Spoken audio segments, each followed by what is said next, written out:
G'day mates and happy Friday to you. Today I am going to teach you guys how to make such a simple, delicious ham and potato soup. So I've kind of got everything. I'm a little bit more organized today. I've got everything out, ready, chopped. Just gonna throw it in the pan like it's gonna be nothing. I've actually already started to boil the water because that's gonna take some time while I'm talking to you guys.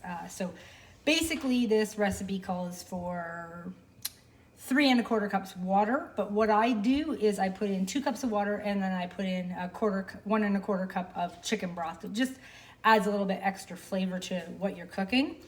2 things you're gonna learn about me in a very quick time is I always use whipping cream. Typically I do cut it in half with either milk or whole milk, but the cream gives it that extra bit of flavor. And butter.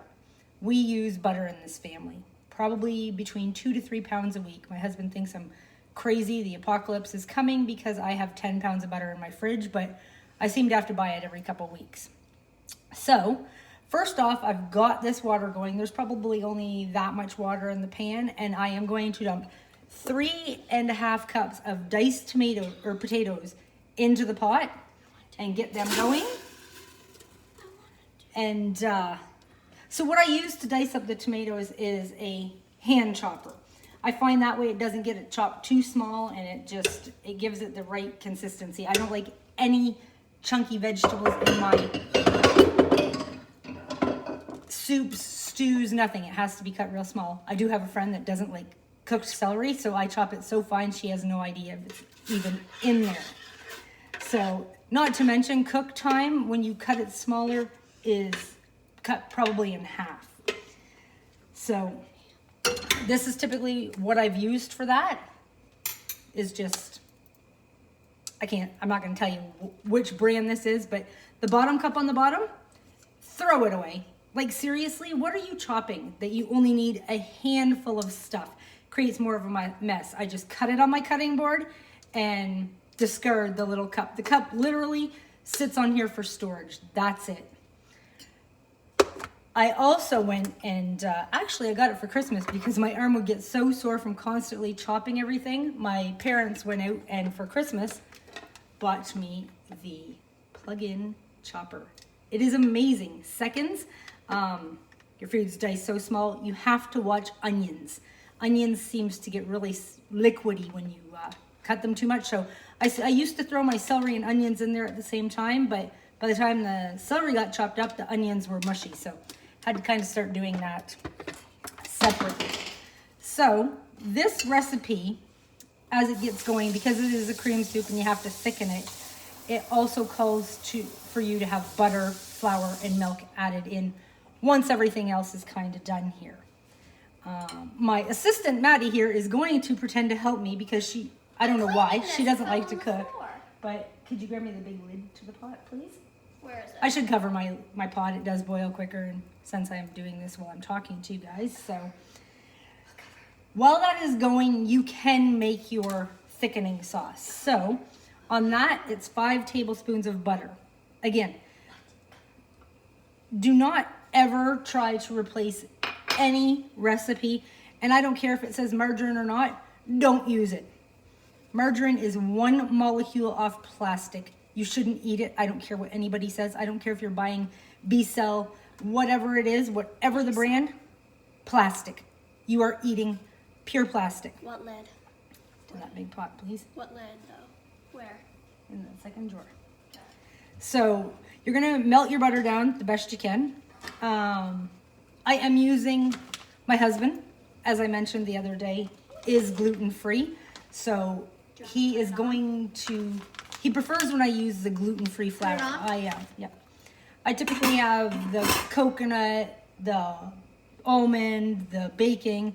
Baking flour, to me, when you're making any kind of sauce, it outdoes regular flour. You should use it because you know what? We do eat too much gluten. I don't disagree with anybody that's gluten-free. It's a choice for some. My husband, it's not a choice for. He has to do it. He would probably be on the verge of celiac, but he is also a drinker, so we don't know. We won't cut out the booze. We'll just cut out any possible thing he thinks is going to make him sick from gluten. It's more than likely the booze. So this butter is now melted down. So I also have 5 tablespoons of the flour. In here? Yep. So Maddie's gonna dump that in. And we're gonna stir that really good. Sink. Yep. Until you get a nice roux. So longest time I'm like, what the hell's a roux? Like kangaroo? I don't know what roux is. So my mother, pioneer woman, tells me what it is. So basically, just kind of get it all smooth in there, and it's gonna start to bubble. I will kind of give you it's just all smooth. And I do cook it just a little bit just to add the heat and everything in there. And then I have to add, see, I pre-did this, so I was well prepared, but now I don't know what the hell I'm putting in here. 2 cups of milk this calls for. Again, I used 1 cup heavy whipping cream, 1 cup milk. Again, my husband is lactose sensitive, so he will be able to eat a bowl before he starts to feel really bad. So, and I'm sorry, lactose-free milk does not replace milk or cream.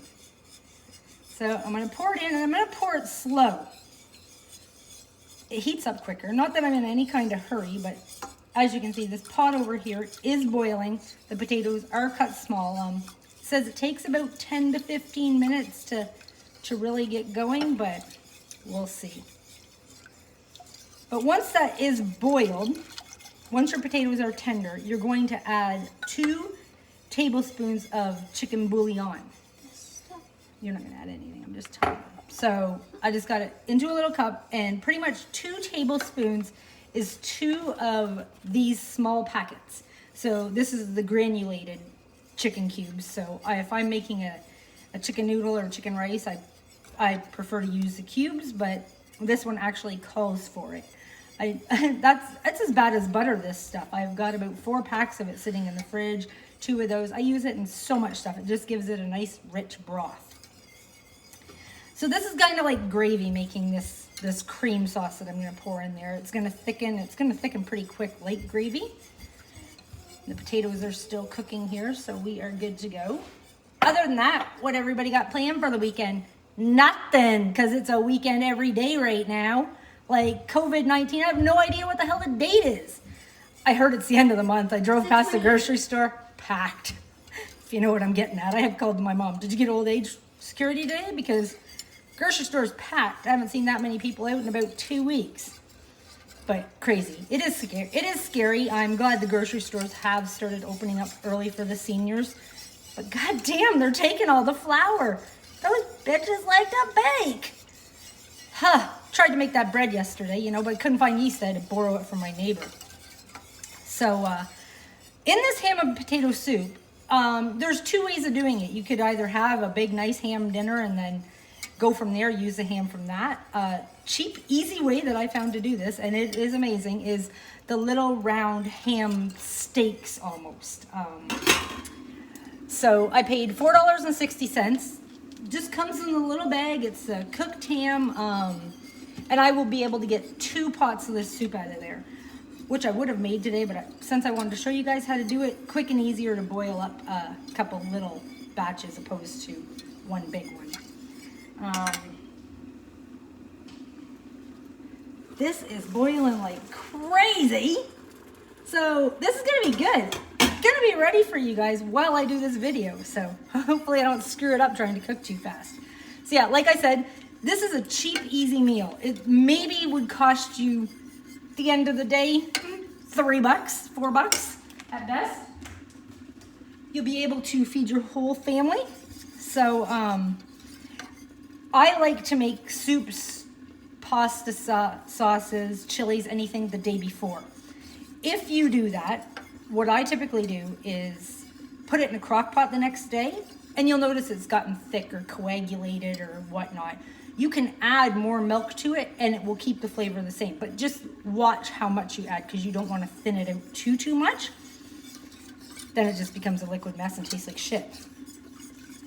But yeah, I cook a lot of my food the day before, and I've gotten onto this kick where even when I'm having family dinner, I like to pre-cook my potatoes because when my company gets here, I want to sit and visit and drink with them opposed to be standing stuck at the stove. So Whatever I can do ahead of time, I do ahead of time. I even mashed my potatoes.